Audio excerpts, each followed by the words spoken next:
algo de historia, generalidades, epidemiología, porque ciertos antibióticos tienen un papel fundamental en estas entidades. Luego vamos a desarrollar la pregunta PICO y en este caso quiero hablar otro poquitico de historia con respecto a cómo se vinieron desarrollando los antibióticos, la evidencia clínica y al final pues vamos a hacer como una discusión. Entonces, como tal, la fascitis necrosante es una entidad que se viene presentando desde pues, toda la vida, pero que digamos que los primeros reportes son desde aproximadamente 500 años antes de Cristo, cuando Hipócrates, espera, perdón, que no me aparece. Bueno, cuando Hipócrates mencionó pues que muchas personas fueron atacadas por la erisipela en todo el cuerpo y decía que la causa excitante era generalmente un accidente trivial. Comentaba pues que la carne, los tendones y los huesos se fueron cayendo en grandes cantidades y hubo pues bastantes muertes. Luego para el año 1871, en la Guerra Civil, el cirujano Joseph Jones describió más de 2.600 casos de gangrena hospitalaria. Pero el profe Alfred Fournier en el año 1883 decía que generalmente estas infecciones necrosantes solo se presentaban en el perineo y el escroto. Es importante aquí recordar que el profe Fournier no solo habló pues en la parte de la medicina sobre las infecciones necrosantes, sino que también tuvo un impacto, digamos, como sobre la sífilis y hablando pues también como tal sobre la sífilis congénita y sobre el tabes dorsal. Para el año 1918, en la Primera Guerra Mundial, el doctor Fanner identificó como tal al estreptococo como el agente causal de la erisipela necrosante, pero para el año 1932, los doctores Philip Noel Panton y Francis Valentine dijeron que el Staphylococcus aureus también tenía pues como un impacto acá, el cual se asocia también con la fascitis necrosantes, dado pues a un superantígeno, en este caso la leucocidina de Panton Valentine, la cual era formadora de poros, digamos como que en el sistema inmune, lo cual generaba pues como tal una avalancha de citoquinas, explicando pues como tal la fisiopatología de la fascitis necrosante. Y para el año 1952, el doctor Wilson le dejó pues como tal el nombre de fascitis necrosante, ya que no solo es una entidad, sino que hay varias entidades que generan pues como tal esta patología. Eh, Quiero destacar para esta presentación al doctor Dennis Steven. Este es un médico de la Universidad de Utah de Medicina en 1971. Él hizo la residencia de medicina interna entre el año 1972 a 1974 y fue fellow de infectología desde 1977 a 1973. ¿Por qué quiero destacarlo? Porque este profe, digamos que tuvo gran interés durante toda su carrera médica sobre el rol de las toxinas extracelulares en la patogénesis de la fascitis necrosante y el síndrome de choque tóxico. Y de hecho, él menciona varios microorganismos pues, asociados con la fascitis necrosantes, como el estreptococo, el grupo A, el Clostridium, y también, y también el Staphylococcus aureus. Si este profe lo buscamos pues como tal en PubMed, pues tiene más de 300 artículos y de hecho el profe hace parte del capítulo de infección de peritejidos blandos del libro de Harrison.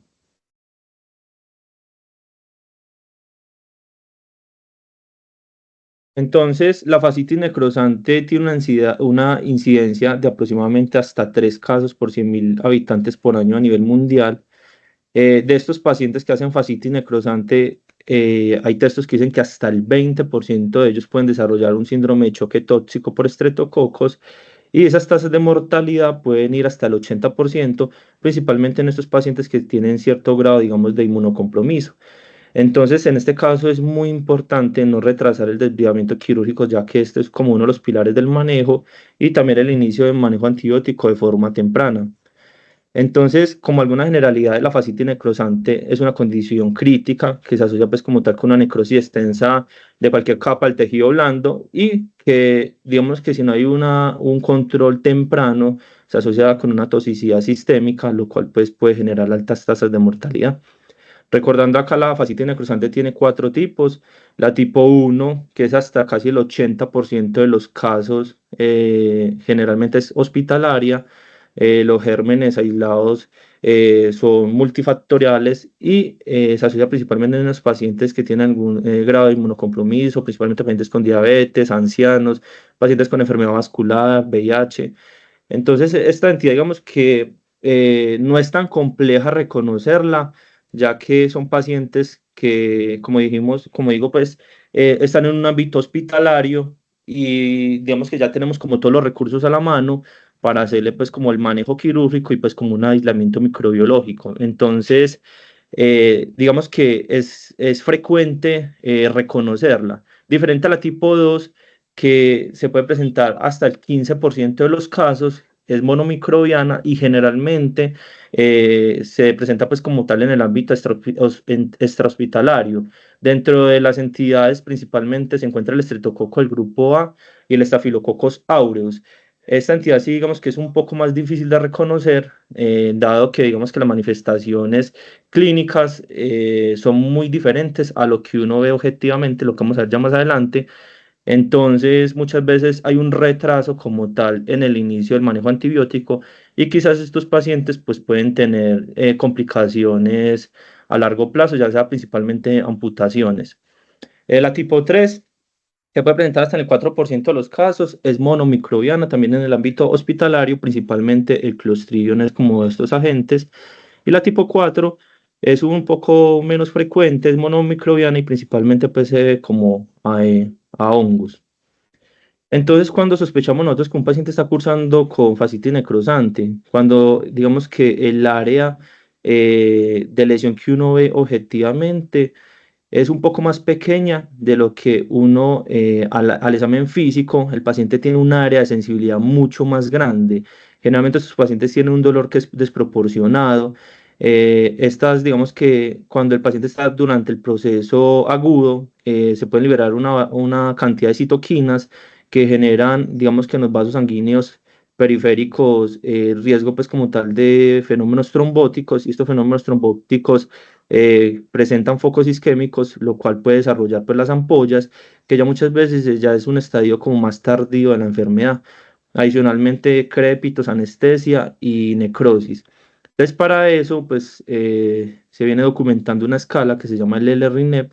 Este nos podría como ayudar a diferenciar la fascitis necrosante de otros tipos de infecciones de piel y tejidos blandos, teniendo en cuenta pues que el LRINEP si bien puede salir negativo, en este caso prima pues como tal la clínica pues del paciente. Entonces el LRINEP, pues aquí quiero pues como recordar pues que esta escala fue desarrollada en el hospital de Changi.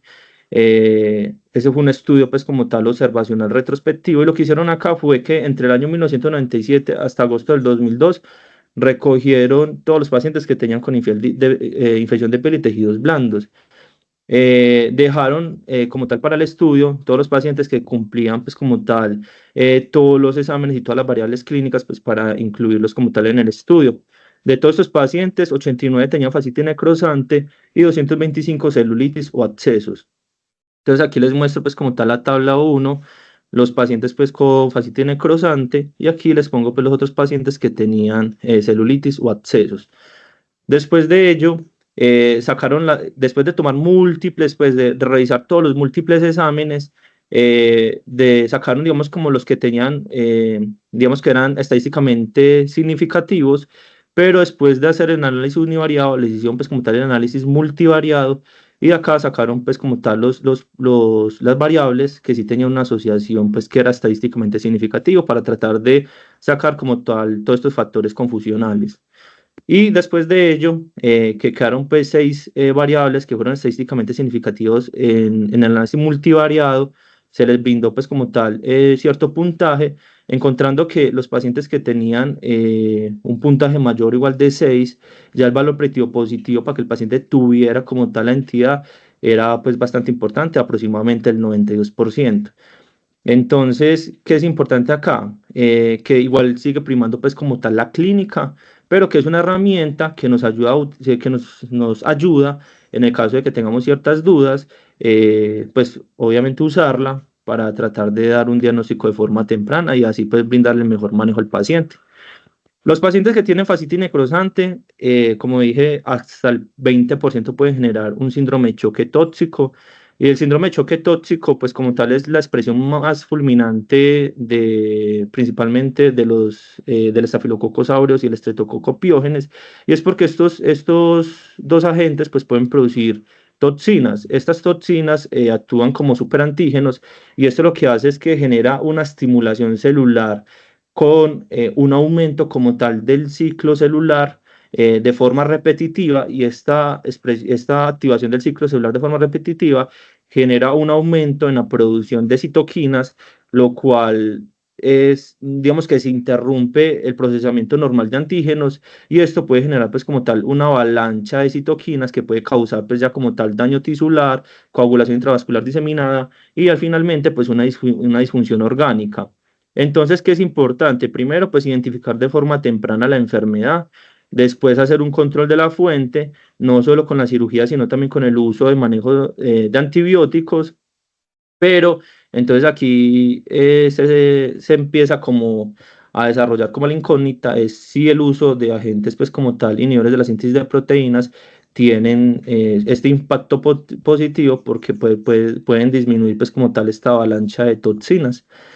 Entonces, cuando nosotros sospechamos que el paciente quizás está cursando con un síndrome de choque tóxico por un estreptococo, entonces que lo aislemos ya sea de un sitio estéril o de un sitio no estéril, pero que también tenga síntomas sistémicos como una hipotensión o que tenga daño de órganos blancos como compromiso renal, coagulopático, compromiso hepático, compromiso respiratorio, ya sea compromiso a nivel de la piel o que se asocia pues como tal con compromiso de piel un poco más profundo como la fascitis necrosante, miositis o gangrena. Entonces decimos que tiene en el paciente un caso pues que es definitivo cuando tiene pues como tal el aislamiento en un sitio estéril y que tenga al menos compromiso del 2, el A, hipotensión, y el B, que tenga compromiso alguno de ellos. Y el probable es que el paciente tenga aislamiento del estreptococo en un sitio no estéril y que tenga ya el 2A y el 2B. Y para reconocer el Staphylococcus aureus como sospecharlo como causa de un síndrome de choque tóxico, es que el paciente cumpla, para el caso definitivo, que cumpla al menos las 6 variables. Dentro de estas 6 variables, entonces que el paciente tenga fiebre, que tenga un RAS, que tenga escamación, hipotensión, compromiso multisistémico, y que el paciente tenga unos cultivos negativos pues, para otras entidades como la leptospira, o que tenga pues fiebre de las montañas rocosas.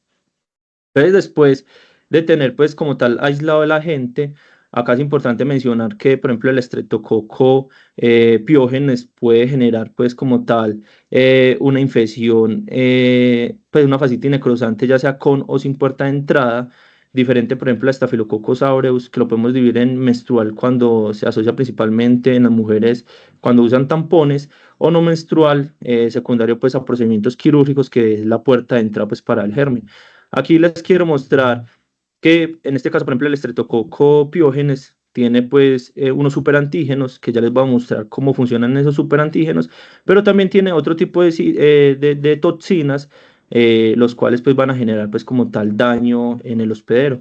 Entonces, en este caso, estas son las estreptolicinas, la O y la S, las cuales pues pueden generar como unos poros, principalmente pues en los leucocitos, lo cual genera una liberación de todas estas citoquinas que están en el citoplasma, generando pues como tal la respuesta inflamatoria sistémica. Este es el Staphylococcus aureus, entonces aquí podemos ver que también tiene sus superantígenos, pero también tiene otro tipo de toxinas que pueden generar efecto pues como tal citopático en el hospedero. Entonces, ¿cómo funcionan estos superantígenos? Entonces, imaginémonos que aquí hay una bacteria. Entonces, la bacteria es reconocida por una célula presentadora de antígenos, la cual pues como la fagocita, y lleva este antígeno a la célula T, y esta célula T pues genera un aumento en el ciclo celular produciendo más células T, y esto pues genera una memoria contra este antígeno de las bacterias, ¿cierto? Pero los superantígenos, cuando se establece este enlace, los superantígenos actúan, digamos, como aumentando como este enlace, y esto genera un aumento en la producción desenfrenada de las células T. Entonces, como dije previamente, es un ciclo celular que se repite de forma constante y que pues no se para, por decirlo así, Entonces estas células T comienzan a producir citoquinas de forma abundante y esto es lo que genera pues como tal el compromiso multisistémico. Acá quiero mostrarles entonces las toxinas formadoras de poro principalmente en el Staphylococcus aureus, destacando principalmente la leucocina de Panton Valentine, la cual pues puede generar pues su objetivo celular, son los neutrófilos, mocitos y los macrófagos. Como ya previamente forma poros y aquí se liberan todas esas citoquinas, lo cual puede generar pues como tal la avalancha. Entonces sabemos que tiene principalmente dos mecanismos fisiopatológicos. Uno es los superantígenos que actúan sobre los enlaces y los otros la formación de poros. Generalmente, cuando estos gérmenes pues generan, digamos como que la activación de la célula presentadora de antígenos y después estos activan pues como tal las células T y activación de los receptores tipo TOL, vamos a llegar a un denominador común que es el NF-κB. A nivel del citosol, pues va a generar la producción de ciertas citoquinas. Entonces vamos a producir factor de necrosis tumoral, interferón, interleuquina 6, lo cual va a generar una respuesta inmunitaria sistémica con alteración del estado mental. También pues va a generar una adhesión a nivel de los neutrófilos y activación del mismo con lesión endotelial y aumento en la permeabilidad, como vimos previamente, principalmente con las toxinas formadoras de poros. Y vamos a generar otro tipo de cascadas, como el factor tisular, las ciclooxigenasas y el óxido nítrico, lo cual pues genera vasodilatación, hipotensión sistémica, disminución del gasto cardíaco y también pues el aumento en la coagulación, pues de la coagulación, lo cual puede llevar a una coagulación intravascular diseminada. Entonces, dentro de estos medicamentos que se vienen estudiando, que ya les voy a mostrar de acuerdo a la evidencia, la clindamicina, digamos que es uno de los medicamentos que principalmente empezó a estudiarse, ya que ella actúa pues sobre su unidad 50 es el ribosoma, y esto genera pues como inhibe como tal la transpeptidación, bloqueando pues como tal la unión de estos aminoácidos, lo cual disminuye pues como tal la producción de citoquinas. Y el inesolip pues también actúa sobre la unidad 50S, y esto lo que genera también es un bloqueo de la peptidiltransferasa, bloqueando pues como tal la enlogación del péptido, disminuyendo la producción de citoquinas. Entonces la pregunta, Pico, que les traigo para el día de hoy son en esos pacientes mayores de 18 años con fascitis necrosante tipo 2 pues porque ya vimos que es principalmente en el ámbito extrahospitalario, que tiene alta mortalidad, que se pueden generar pues este síndrome de choque tóxico y que es muy poco reconocida.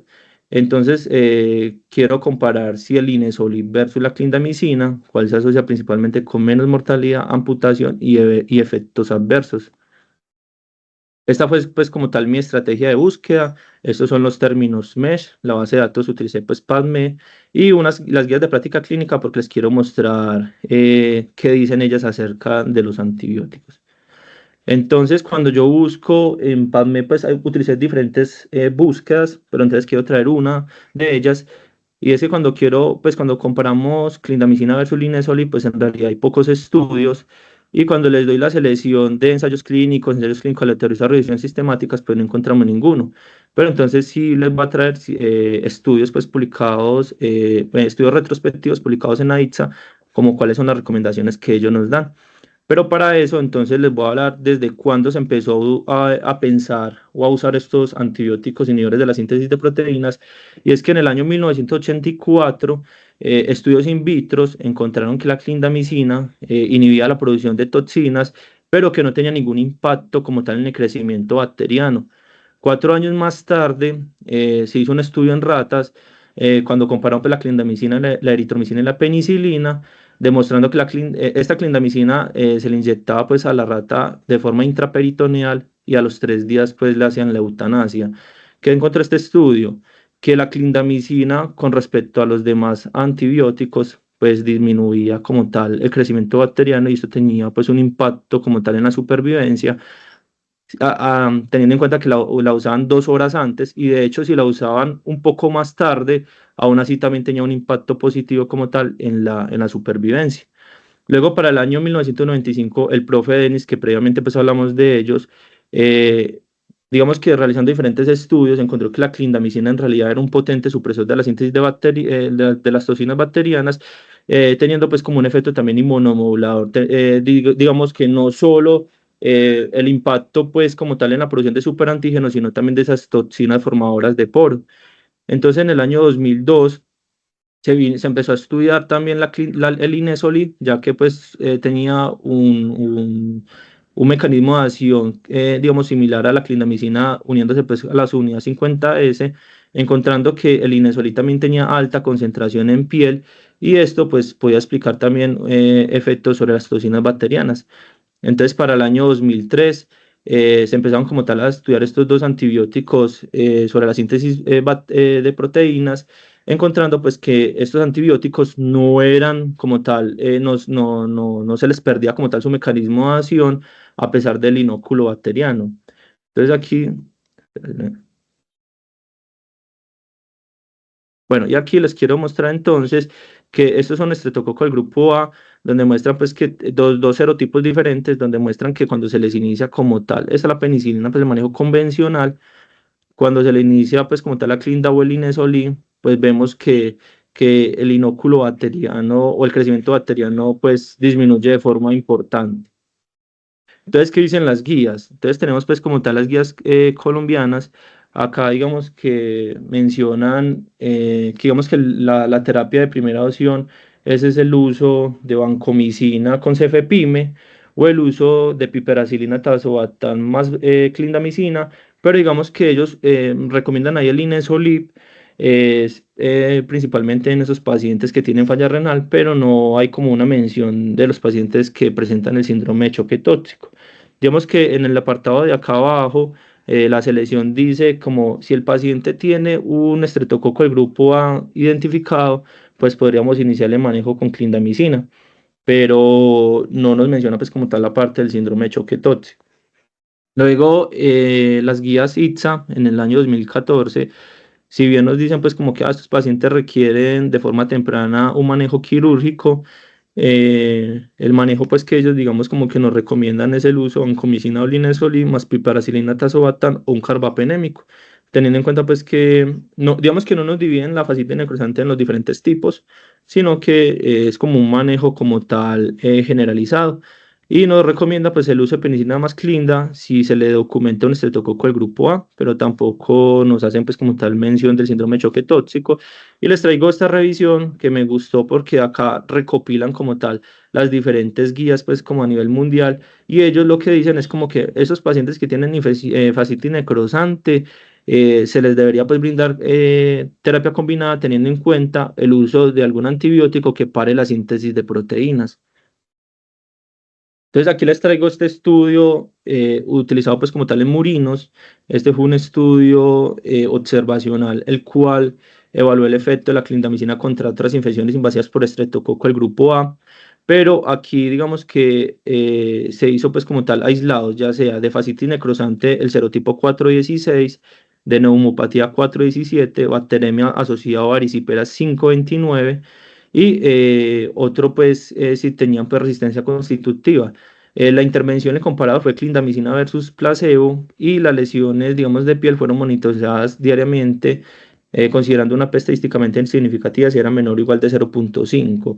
Aquí podemos ver que los serotipos que tenían compromiso en piel, el 416 y el 529, cuando se les iniciaba pues como tal clindamicina, vemos que el tamaño de la lesión pues tenía, digamos, como un impacto estadísticamente significativo cuando se comparaba el control versus la clindamicina, tanto para el serotipo 416 como para el serotipo 529 con una P que fue estadísticamente significativa. Este es otro estudio, es un estudio retrospectivo unicéntrico realizado entre el año 2008 a 2019. Este fue realizado en San Antonio, en el Instituto Ortopédico de San Antonio, en Texas. Y esta es una revisión retrospectiva de pacientes pues, que tenían fascitis necrosantes entre el año 2008 a 2019 y ellos fueron pues como extraídos, esta base de datos fue extraída utilizando pues el CIE9, que para ese año pues todavía seguía el CIE9, y después del 2016 pues empezó a utilizar el CIE10 para fascitis necrosante.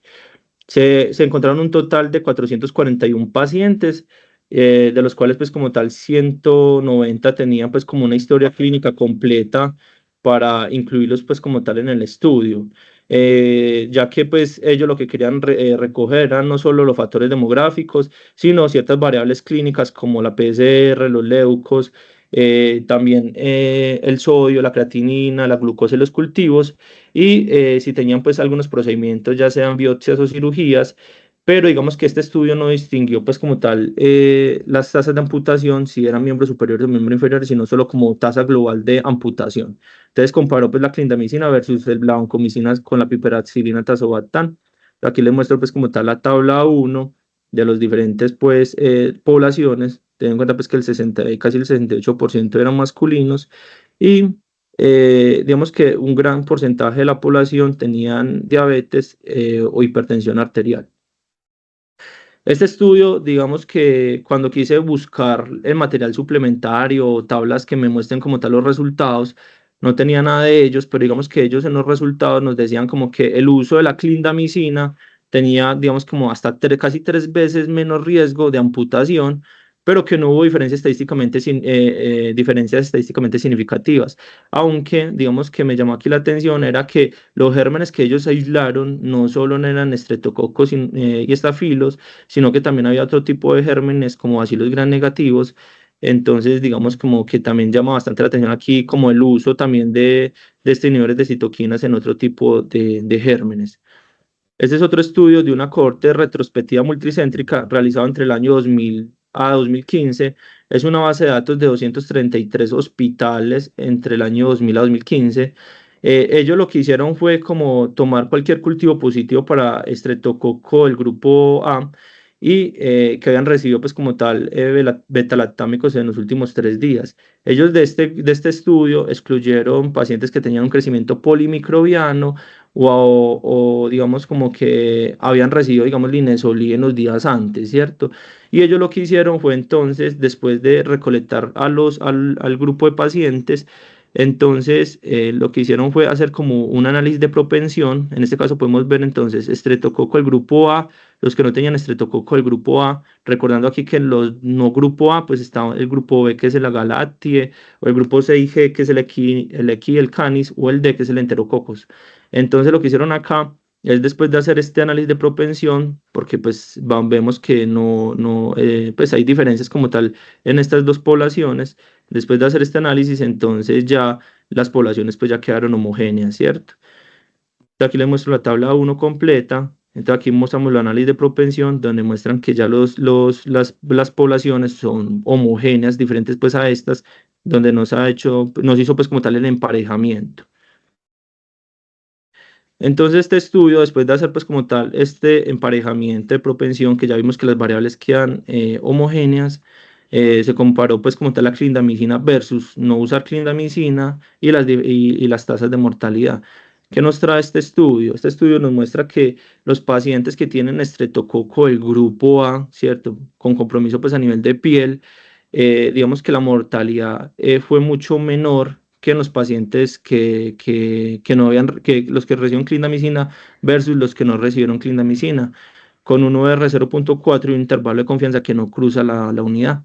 Diferente a los pacientes que tenían otros grupos de estreptococos, ya sea B, C o D, los cuales cuando se usó clindamicina versus no usarla, no hubo diferencias estadísticamente significativas en la mortalidad. Entonces aquí podemos ver el impacto positivo de la clindamicina en esos pacientes que tienen infección de piel y tejidos blandos por estreptococos, principalmente el estreptococo del grupo A.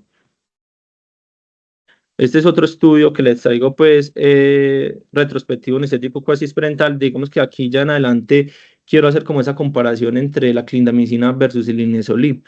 Este estudio es realizado en un solo centro de Estados Unidos, en Pensilvania, y lo que hizo fue como primero tomar un grupo preintervención entre el 1 de junio del 2018 hasta el 30 de junio del 2019, y después un grupo de posintervención que fueron aproximadamente 102 pacientes entre el 1 de mayo de 2020 hasta el 15 de octubre del 2021. Después de ello, pues lo que hicieron fue como hacer como un emparejamiento del grupo de preintervención, que eran 62 pacientes, y luego el grupo postintervención, que eran 102, pero sacaron los 62 para hacer como una población un poco más homogénea. Los criterios de inclusión para este estudio fueron pacientes que habían recibido manejo quirúrgico dentro de las primeras 24 horas del diagnóstico de fascitis necrosante y que al menos hayan recibido una dosis de linezolid o clindamicina. Y ellos excluyeron si el paciente había recibido pues como tal manejo extrahospitalario más de 24 horas o que lleva más de 24 horas después de la intervención quirúrgica, o si estos pacientes, digamos, ya no se benefician pues como tal de maniobras pues como para tratar de tener un impacto positivo, sino que estos pacientes ya eran transicionados a maniobras pues como tal de confort o muerte en las próximas 48 horas. Entonces aquí podemos ver que ellos quisieron entonces comparar como tal el Linezolid versus la clindamicina mala vancomicina y quisieron ver las tasas de mortalidad o infección por clostridioides y lesión renal aguda. Aquí les muestro pues el grupo preintervención, ¿cierto? Que en este caso pues era como el uso pues de clindamicina, y aquí les muestro al otro lado el grupo postintervención que eran 102 y sacaron de estos 102 pues como 62 para hacer pues como tal el grupo postintervención. Entonces aquí les muestro que en el grupo preintervención, pues el 100% recibieron clindamicina, y en el grupo postintervención, que es este completamente el 95, de estos pues como dijimos sacamos unos 62 para hacer un emparejamiento pues como más similar, de estos el 100% pues como tal recibieron linezolid. ¿Qué encontraron ellos en este estudio? Que si bien pues como tal la clindamicina, porque esto ha sido uno de los principales miedos que ha pasado pues durante toda la historia, era si la clindamicina se asocia principalmente con infección por clostridioides, pues no hubo una diferencia estadísticamente significativa entre las dos como poblaciones, pero digamos como que la lesión renal aguda, si bien dio una P que fue estadísticamente significativa, aquí podemos ver que el intervalo de confianza cruzó la unidad, aunque pues es importante tener en cuenta aquí que los datos pues son muy amplios, ¿cierto? Quizás esto puede ser también porque el tamaño de la muestra es más bien pequeño, pero cuando vieron el resultado combinado, ya era muerte, infección por clostridioides o lesión renal aguda a 30 días, sí hubo un resultado estadísticamente significativo en los pacientes que recibieron linezolid. Aquí podemos ver que el conjugado, pues el compuesto de mortalidad, lesión renal aguda, infección por clostridioides en el grupo de clindamicina fue de 14 versus los pacientes que estaban pues en el grupo de linezolid fue mucho menor, dando pues un resultado que fue estadísticamente significativa. Aquí vemos que es un intervalo de confianza que no cruza la unidad, aunque también vemos pues que las variables pues aquí son los datos son muy amplios. Y les quiero traer finalmente este estudio pues digamos que salió ya a finales del año pasado. Este es un estudio de una cohorte retrospectiva unicéntrico. Este fue realizado entre enero de 2007 a marzo del 2023. Y ese estudio lo que quiso pues como tal fue mirar eh, si la clindamicina versus el Linezolid, cuál digamos como que era mejor con respecto primero el SOFA, en la puntuación SOFA, y dos, pues mirar cuál era mejor con respecto a mortalidad, uso de soporte vasopresor, estancia en UCI o efectos adversos como tal de la terapia. Entonces ellos pues tenían como una muestra de 221 pacientes, pero solo al final, pues al final solo dejaron 55 pacientes, 26 para clindamicina y 29 para linezolid, ya que digamos que ellos dentro de los criterios de inclusión eran pacientes que fueran mayores de 18 años con infección de piel y tejidos blandos invasiva o fascitis necrosada, pero si ellos tenían un aislamiento de estreptococo del grupo A de un sitio estéril como sangre u otro tejido o un fluido digamos estéril. Eh, y digamos que los criterios de exclusión es si los pacientes habían recibido clindamicina o linezolid por más de una dosis antes pues como tal, de la intervención como tal quirúrgica. Entonces, de esos 221 que ellos tenían ahí pendientes, solo quedaron pues como tal 55 pacientes que cumplían pues como tal todos estos criterios de inclusión. Entonces, aquí les muestro pues como tal la tabla 1, los pacientes pues del grupo de clindamicina y los 29 pacientes del grupo de linezolid. Aquí que es importante, pues, y que me llamó bastante la atención, si bien aquí no hay un resultado que es una P que fuera estadísticamente significativa, sí pareciera que los pacientes que tenían clindamicina tenían un SOFA de 5, diferente a los del linezolid, pues que era un SOFA aproximadamente de 2. Aquí sí me parece que los pacientes que están en el grupo de clindamicina sí están un poco más enfermos que los pacientes que están incluidos, pues como tal, en el grupo de linezolid. Y aquí también me llamó bastante la atención que en el grupo de clindamicina, la mayoría de pacientes, o sea, eran mucho más enfermos que los pacientes incluidos en el grupo del Inesolí. Aquí podemos ver que la mayoría de pacientes en el grupo de clindamicina están con algún soporte vasopresor, ya sea con norepinefrina o si están recibiendo, por ejemplo, principalmente vasopresina. Y de los pacientes que no están recibiendo ningún soporte vasopresor, aquí vemos que eran mucho mayor en el grupo del Inesolí. Entonces, pareciera que en el grupo del Inesolí eran un poco más aliviados los pacientes. Entonces, aquí podemos ver que cuando se comparó pues como tal la clindamicina versus el Inesolí, vemos que los pacientes que empezaron a utilizar la clindamicina tenían un puntaje de SOFA pues un poco más alto con respecto pues como tal al Inesolí. ¿Qué nos mostró este estudio? Que si bien no hubo diferencias en las tasas de mortalidad, eh, digamos que acá, si bien no hubo una P que fue estadísticamente significativa, sí pareciera pues que la clindamicina disminuía al menos un día de estancia en la UCI, ¿cierto? Pero vemos que es un resultado que no es estadísticamente significativo, pero cuando se vio pues como tal la estancia hospitalaria, vemos que el Linesol pues disminuyó hasta 4 días pues la estancia hospitalaria, teniendo en cuenta pues que los pacientes incluidos en el grupo del Linesol pues vemos que la mayoría no se veían tan enfermos y la mayoría no estaban usando pues como tal algún soporte vasopresor. Entonces aquí es cuando yo veo pues como algunas limitaciones como tal de este estudio. Entonces, finalmente, ya pues como que con lo que les traigo el día de hoy, vemos que si bien los pacientes con fascitis necrosante es muy importante pues como tal tener pues como alto índice de sospecha, eh, es muy importante el inicio pues como tal de la terapia inhibidora pues como tal de la síntesis de proteínas porque ya vemos pues que las guías ya no la empiezan pues como tal a recomendar por sus mecanismos pues fisiopatológicos. Si bien hasta el momento no sabemos cuál de los dos medicamentos es mejor con respecto a la inhibición de la síntesis de proteínas, los diferentes estudios que yo les traigo son estudios pues que no son de la calidad pues más alta, pero que al menos esto es lo que tenemos hasta el momento. Digamos como que hay cosas en los diferentes estudios, pues porque igual son estudios pues que son retrospectivos que quizás, digamos, como que no motivan mucho, pero vemos que los dos siguen siendo terapias, pues como tal, eficaces. Y yo creo que en este caso ya es tratar de individualizar un poco más, pues como tal, los pacientes. Como les mostré previamente, la clindamicina pareciera, pues, que tenía como perdón, el Linesol un impacto positivo, pues, como tal, en el compuesto, pues, como tal, de mortalidad. También vemos que en el último estudio la mayoría de pacientes que recibieron como tal linezolid parecieran que estaban un poco más aliviados que el grupo que recibió clindamicina, pero hasta el momento no tenemos pues como un estudio prospectivo que nos diga exactamente cuál de los dos medicamentos es mejor.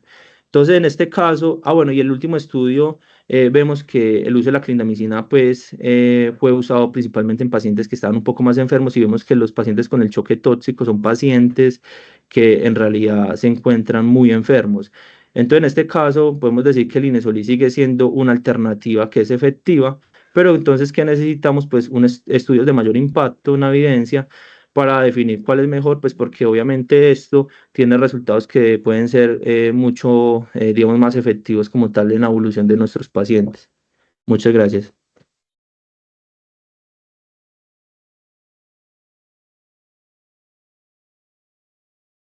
Daniel, ¿cómo funciona? ¿Tus compañeros te van a hacer preguntas o cómo suelen hacer esta actividad? Profe, sí, o sea, con estas preguntas pico, pueden haber preguntas o comentarios pues acerca de la charla. No, pues no hay como algo así como pautado, ¿no? Yo quisiera escuchar a las preguntas de tus compañeros primero. Yo quiero de pronto hacerte dos o tres preguntitas también, pero quiero escucharlos primero a ellos. Chicos, ¿tienen alguna pregunta para Daniel con respecto a la presentación?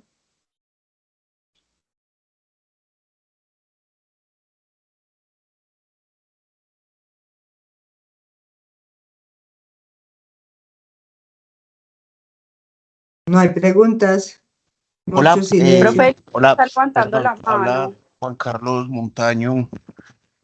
Dani, pues, felicitarte, la verdad me pareció una muy buena presentación y pues no sé si de pronto sea una pregunta respecto pues a la pregunta Pico, pues como un poquito salida de contexto, pero pues si no, también aquí está el profe Javier y los dos profes. Entonces, quisiera saber si de pronto sabías algo de, digamos, en los pacientes que desarrollan choque tóxico, si sabes algo como de si se utiliza inmunoglobulina intravenosa en este contexto. Y no, pues la verdad, felicitarte, la verdad, me pareció pues una presentación muy buena, muy concisa y realmente muy completa. Listo, Montaño. Muchas gracias por la pregunta. De hecho, es una pregunta bastante interesante. En Mandel, de hecho, mencionan la inmunoglobina intravenosa y en los demás estudios también muestran la inmunoglobina intravenosa. Hay varias cosas con esto. Uno, primero, la inmunoglobina intravenosa no es 100% pues como tal disponible, ¿cierto? Es una terapia que sigue siendo una terapia muy costosa.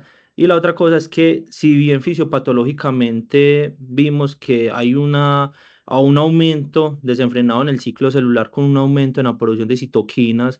Ya pues como lo mostré en la gráfica donde muestro como la célula presentadora de antígeno con el linfocito T, y fisiopatológicamente, digamos como que esta inmunoglobulina podría generar una retroalimentación negativa y esto podría ser pues como tal su efecto farmacocinético. Hasta el momento no tenemos estudios grandes, ni siquiera retrospectivos, que nos den como puntos positivos con respecto a la inmunoglobulina intravenosa.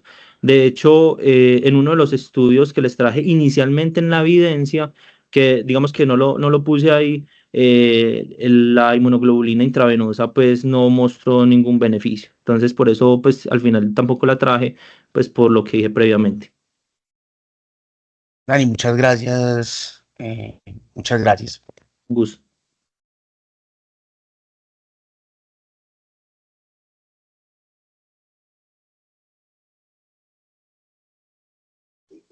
Yo creo que el doctor Javier puede hacer sus preguntas. Bueno, muy chévere. Oye, muchas gracias. ¿Tú por qué crees que los pacientes más graves reciben más clínica que el Inesolid? Profe, por varias cosas. Ah, bueno, pero digamos que en la historia fue pues porque primero se empezó a estudiar como tal la clindamicina y podemos ver que casi que desde el año 1982 ya estamos teniendo pues como tal un punto positivo pues como tal con la clindamicina, ¿cierto? O sea, ya estaba, digamos, eh, ya había dado como un resultado pues como tal positivo y digamos que hasta ese momento la evidencia mostraba que la clindamicina tenía un efecto positivo. De hecho, pasaron 20 años para empezar a hacer estudios con respecto al Inesolí, que más o menos para el año 2007 ya empezamos a tener un punto positivo pues, para el Inesolí. Estamos hablando ya casi de aproximadamente 17 años versus la clindamicina que ya llevamos casi 40 años pues con este efecto positivo. Con respecto a los pacientes que se encontraban más enfermos, vemos que si bien pues como tal el Inesolí tiene alta concentración como tal en piel, es difícil que este efecto también sea a nivel sistémico. Me explico, por ejemplo, su efecto sobre una bacteremia. Entonces, por ese caso, en ese contexto, se prefiere pues como tal usar la clindamicina. Y de hecho, podemos ver que los pacientes que reciben clindamicina en el último estudio, la disminución en el puntaje SOFA, si bien no fue estadísticamente significativo, digamos que tenía una reducción un poco más rápida que los pacientes que reciban linezolid. Sí, claro, es que en general, muy bien, esa es la idea. En general, cuando uno es un paciente tan gravemente enfermo, considera que debe tener bacteremia. Entonces, al considerar que probablemente tiene bacteremia, se siente tentado a no usar Linesolid, por lo que al principio se difundió la idea de que Linesolid en bacteremia no servía, ¿cierto? Sin embargo, en los últimos años, pues se ha demostrado que quizás Linezolid sí sirve en bacteremia cuando el origen de la bacteremia es tejidos blandos. Entonces, la gente ha ido quitándose la idea de que no puedo usar linezolid en esos pacientes graves con infecciones de tejidos blandos que seguramente cursan con bacteremia. Entonces yo creo que muchos de los estudios retrospectivos que se han publicado tienden a sufrir de lo mismo, y es que los pacientes más gravemente enfermos reciben más clinda que el linezolid, pues por lo que no son aleatorizados, precisamente por eso, porque el médico considera que el paciente puede estar cursando con bacteremia y le da más miedo ponerle linezolid, y por eso esos pacientes terminan en el grupo de vancomicina más clindamicina. A mí lo que me llama la atención es que en los grupos que mostraste les ponían banco y clinda, pero no les ponían penicilina, ¿no?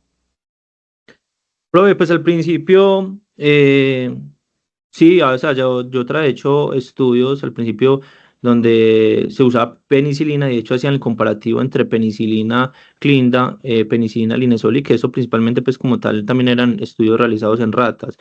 Pero yo creo, profe, que digamos que lastimosamente no se ha hecho pues como una práctica apropiada con respecto al uso de antibióticos. De hecho, podemos ver que las guías ITSA recomiendan en esos pacientes que tienen sospecha de infección de estafilococcus aureus resistente a meticilina criona comunidad el uso de trimetoprim sulfa. Y por ejemplo, en la práctica clínica, de hecho hay un estudio realizado en Manizales donde muestra que en la práctica clínica ese antibiótico de hecho ni siquiera se usa, ¿cierto? Entonces yo creo que también es como una mala práctica que se ha traído a lo largo de la historia. ¿Y tú crees que los pacientes cuando vas a usar banco más clinda debes usar también un betalactámico? Pero eso depende también de la sospecha diagnóstica y pues del Estamos hablando de aislamiento. pacientes necrosantes adquirida en la comunidad, ¿cierto? Sí. Pues ahí la terapia ideal sería la penicilina, ¿cierto? Pues porque digamos que el estreptococo, la sensibilidad a la penicilina es muy buena, ¿cierto? De hecho, esa sería la estrategia de primera línea para el uso del estreptococo. Sí, es que yo también creo eso. Si uno va a usar banco, pues porque uno normalmente no sabe si es estafilocócica o estreptocócica, ¿cierto? Uno presume que es estreptocócica por la rapidez, por ciertas cosas clínicas, pero no sabe, a ciencia cierta. Entonces, si va a usar banco y clinda, es muy recomendable que use también un betalactámico, no dejar banco sola como antibiótico, pues bactericida. Por eso me llama la atención que los estudios los hacen con banco más clinda sola versus linezolid solo y no usan el betalactámico. Yo creo que, no sé si es porque no se inscribió en el estudio que también recibían un betalactámico o qué, pero pues creo que uno debiera incluir el betalactámico ahí, por lo menos en la fase empírica. Pero yo creo que lo más importante es lo que dijiste, es el desbridamiento rápido. Es muy, muy malo nuestros servicios hospitalarios en cuanto a desbridamiento de pacientes con fascitis necrosante. Mm. Y lo que uno ve es que en lugar de mejorar en el tiempo, vamos empeorando. Ahora llega un paciente con fascitis necrosante, lo llevan a cirugía, si está de buenas en las primeras 24 horas, si está de buenas, y le ponen un sistema VAC. Y lo que todos los Uy, estudios han mostrado es que ese paciente hay que revisarlo a las siguientes 12 o mm. 24 horas, o sea, hay que volverlo a llevar a cirugía rápido. Y los grupos quirúrgicos están confiando mucho en el sistema VAC y cosas así, y están desbriando muy poquito los pacientes, están haciendo desbriamientos muy distantes, de revisión en 48 o 72 horas, y todos los libros antiguos y todos los expertos dicen, no, el paciente hay que revisarlo en las siguientes 12 a 24 horas, o sea, rápido, nada de sistema VAC ni nada. Y yo creo que sobre eso uno tiene que estar muy encima del grupo quirúrgico y es, vuélvalo a operar rápido, no lo deje tanto tiempo. Sí, profe, Otra de cosa, hecho. Ah, bueno. no, sigue, dime. Sí, de hecho, algo que me parece interesante con respecto al sistema VAC es que uno solo utiliza el sistema VAC si usted descartó una infección por anaerobios, porque de hecho, lastimosamente, muchas veces no tenemos un aislamiento y están poniendo el sistema VAC. Y pues vimos que la fascitis necrosante no solo pues no solo se produce por bacilo gram negativos, digamos, en este caso el tipo 2 por cocos gram positivos, también hongos, ¿cierto? Pero también pueden haber anaerobios, ¿cierto? Entonces, digamos que el sistema VAC, el uso del sistema VAC, si nosotros no tenemos un aislamiento y quizás el responsable haya sido un anaerobio, pues ese sistema VAC pues, puede empeorar la lesión, ¿cierto? Entonces, digamos que si uno va a usar el sistema VAC en ese caso, es muy importante primero excluir que el paciente no esté cursando pues con un anaerobio. Y otra cosa, profe, es verdad, o sea, uno debería utilizar la terapia sinérgica, en ese caso cirugía y pues manejo antibiótico, porque como vimos previamente en la fisiopatología, esos pacientes pueden generar trombos, digamos, como como un mecanismo de defensa, ¿cierto? Y secundario pues a liberación de toxinas. Entonces, digamos que la penetrancia del antibiótico pues no va a ser la mejor. Entonces, en el caso, por eso es que se recomiendan también los desbridamientos quirúrgicos tempranos. Otra cosa es que algunos de los expertos dicen, no, la sensibilidad de Clinda en Staphylococcus aureus e incluso en los estreptococos ha ido disminuyendo en el tiempo, ¿cierto? Entonces, no usemos Clinda, yo creo que ya llegó el momento de usar linezolid. Y basan esa recomendación en la sensibilidad a clindamicina que se ha ido perdiendo tanto en estreptococo como en estafilococo. Yo no estoy muy seguro de cuánto es la sensibilidad de los estreptococos acá en Colombia a clindamicina, pero sí tenemos datos de, Sí. de clinda en estafilococcus aureus. Por ejemplo, Grupo Germen lo que nos ha mostrado en los últimos años es que la sensibilidad a clindamicina va disminuyendo significativamente. Ujú.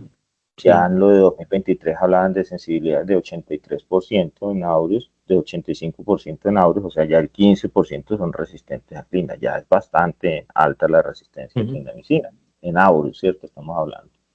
Sí, señor. Entonces, desde ese punto de vista, uno podría pensar que quizás pasarse de Clinda a Linezolid es una buena idea, pero tienen que recordar que lo que Daniel dice en su exposición es muy claro. La Clinda en esta indicación no va como antibiótico primario, sino que va como una búsqueda sinérgica en la producción de toxinas y en la necrosis. Entonces, no es tan grave que la sensibilidad esté disminuyendo porque el objetivo del antibiótico es diferente, ¿cierto? Usted está asociándolo a otro antibiótico que mantiene actividad altísima, como el betalactámico en el estreptococo o la banco en el caso de Staphylococcus aureus. Entonces, basado en eso, porque algunos expertos dicen, no, si la sensibilidad de Clinda en estreptococo ha ido disminuyendo, cámbiese a linezolid.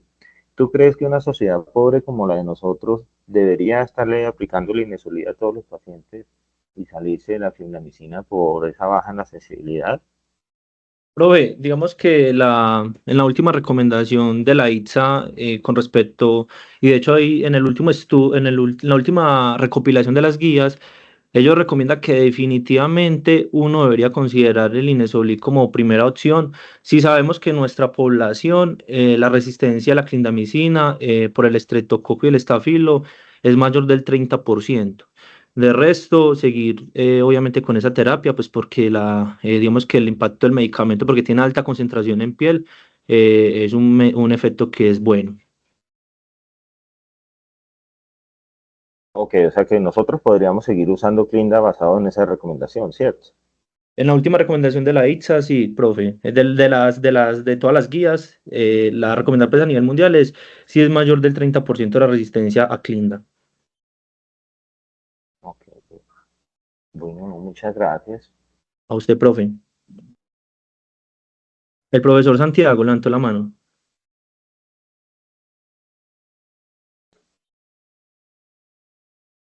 Sí, hola, Profesor, buenos días. buenos días. Bueno, no, nada, doctor Daniel. Primero felicitarlo, me pareció que fue una charla muy bien organizada, muy dirigida, con pues, demasiados vacíos, obviamente, en la evidencia, pero nos mostraste pues, lo que hay desde estudios in vitro hasta cohortes y al final sacaste tus propias conclusiones pues, con base en lo que revisaste, entonces felicitarte por eso. Eh, lo segundo, pues sí, como destacar algunas cosas importantes que vos y el doctor están nombrando, y es que si bien uno tiene algunas pues, variables clínicas, solamente para pensar que sea un estreptococo, recordemos pues que puede ser polimicrobiana en muchos casos y que las monomicrobianas también pueden ser por Staphylococcus aureus y no tenemos a la final cómo asumir eso, entonces tener en cuenta, tú no lo mostraste en el estudio de la ITSA, el penúltimo que mostraste, el de 2023, que estos pacientes en terapia con Clinda tuvieron algo más de lesión renal aguda, infección por clostridioides difíciles y mortalidad, obviamente con los sesgos pues, que se generan en un estudio de tipo de corte para definir tratamiento. Y también destacar lo último que el doctor pues, nos mencionaba, y es eso, no podemos, a ciencia cierta, si bien tenemos variables clínicas que nos lo pueden sugerir, no podemos estar totalmente seguros de que no tenemos concomitancia de Staphylococcus aureus, y por lo menos los datos pues, del grupo Germen de los últimos 3 años sí tienen una sensibilidad muy diferente, clindamicina oscilando en 80-85% versus el 100% banco y linesolid, o banco o linesolid. Entonces, como destacar esos datos puntuales para las conclusiones. Muchas gracias. Muchas gracias a usted, profesor Santiago. La profe Aida tiene la mano levantada. Hola Daniel, me pareció muy bien tu charla, concisa, precisa. Una cosita, nos tenías locos con el puntero, entonces pues es algo para que lo tengas más controlado en próximas charlas. Yo te quería preguntar por el perfil de seguridad, por los efectos secundarios, Clinda versus Linesolid para, de acuerdo a esas diferencias, establecer con qué nos vamos a quedar, ¿cierto? ¿Qué perfil de seguridad tiene cada uno de ellos? Profe, digamos que siempre, digamos como que se ha tenido el miedo con la clindamicina, y de hecho para nadie es un secreto que siempre cuando pensamos en clindamicina pensamos en diarrea, en colitis pseudomembranosa por Clostridium, infecciones por clostridioides, digamos como más lesión renal aguda. Podemos ver como en el penúltimo estudio que eso no, si bien, bueno, la muestra fue bastante pequeña, la P, digamos en este caso, fue significativa, pero los intervalos de confianza cruzaron la unidad. Entonces no podemos decir o satanizar, por decirlo así, la clindamicina, ¿cierto? Como le digo, pues todavía faltan, digamos, estudios mucho más grandes, con una población más grande, para poder definir, en ese caso, pues más los efectos adversos, ¿cierto? De hecho, podemos ver que usar clinda versus no usar clindamicina en los estudios previos, pues obviamente tuvo impactos positivos en mortalidad y en tasas de amputación. Entonces, en este caso podemos ver que tiene perfil de seguridad, y con respecto a efectos adversos, con respecto al Linesolid, todavía no tenemos estudios grandes que nos digan si definitivamente la clindamicina se asocia con infecciones por clostridioides y definitivamente se asocia con más lesión renal aguda. Entonces, en este caso, no tenemos como algo que nos defina eso. Ok, Javier, en tu experiencia, en estos años de experiencia que has visto, pues, Pues yo diría que algo que tiene que quedar claro es que si van a usar linesolid, no combinen clinda, ¿cierto? O sea, si le ponen linesolid al paciente, no van a poner clinda, ¿cierto? Yo creo que sí deben llevarse la idea de que hay que poner un tratamiento inhibidor de toxinas en el paciente con fascitis necrosante adquirida en la comunidad, y mientras sale de toda esa fase tóxica de la enfermedad, ¿cierto? Ya después se dirige el tratamiento y después de debridado y ya estable es diferente. Este, es muy complejo cuando uno usa 3 moléculas al mismo tiempo, porque la mayoría de los pacientes deberían entonces recibir banco más clinda más un beta-lactámico, que generalmente es pistazo. Entonces va uno con 3 moléculas al mismo tiempo y la cantidad de eventos adversos se dispara muchísimo. Entonces, en pacientes polimedicados, pacientes de muy alto riesgo de disfunción renal, pacientes con alergias previas a cosas, quizás es más fácil usar un esquema de 2 antibióticos nomás que incluya linesolid más un beta-lactámico.